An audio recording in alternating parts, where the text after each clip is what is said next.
सोचिए, एक कमरा है जिसमें माहौल बेहद तनावपूर्ण है। एक तरफ कानून है और दूसरी तरफ एक इंसान जिसका पूरा भविष्य दांव पर लगा हुआ है। और उनके बीच एक ऐसी बातचीत चल रही है जो किसी की भी जिंदगी की दिशा बदल सकती है।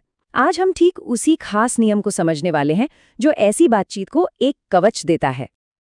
अब ये वो सवाल है जो किसी भी आरोपी के मन में एक डर पैदा कर सकता है कि अगर सौदा नहीं हुआ तो क्या बातचीत में कही गई बातें उसी के खिलाफ एक हथियार की तरह इस्तेमाल हो जाएंगी।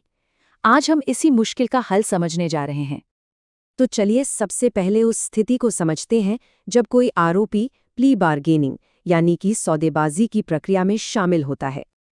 ये वो मोड़ है जहां आरोपी को एक बहुत बड़ा फैसला लेना होता है कि क्या वो मुकदमा लड़ेगा या फिर समझौते का रास्ता चुनेगा।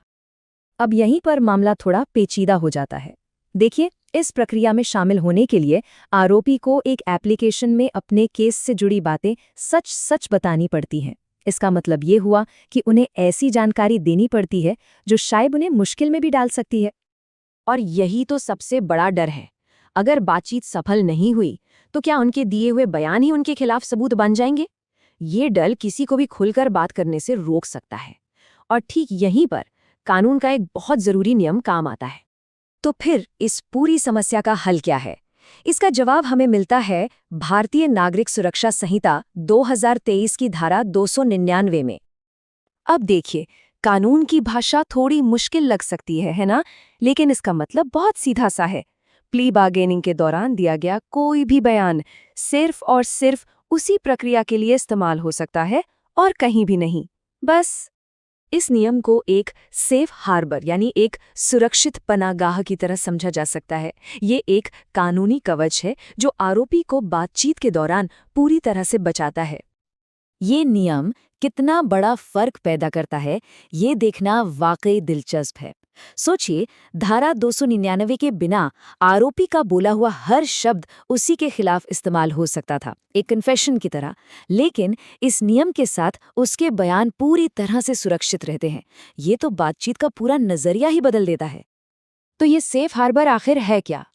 देखिए, आसान भाषा में इसका मतलब है कानूनी गारंटी। ये एक तरह का वादा है कि अगर कोई सही नियत से इस प्रक्रिया में हिस्सा ले रहा है तो उसकी कही हुई बातें बाद में उसके लिए कोई मुसीबत खड़ी नहीं करेंगी, भले ही बातचीत का कोई नतीजा ना निकले।